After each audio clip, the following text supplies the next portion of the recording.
I have our adjustable blow-off valve adapter for the Ford EcoBoost. This mounts in between your factory bypass valve and either your charge pipe or your turbo housing, depends which car.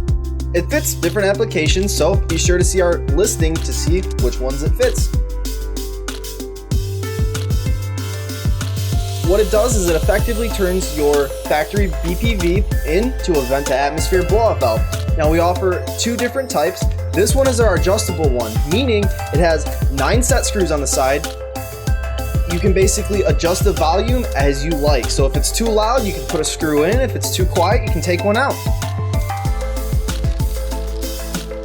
These are CNC machined out of aircraft grade billet aluminum 6061, just to be precise.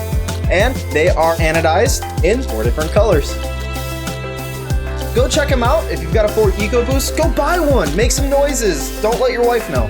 We'll see you guys next week.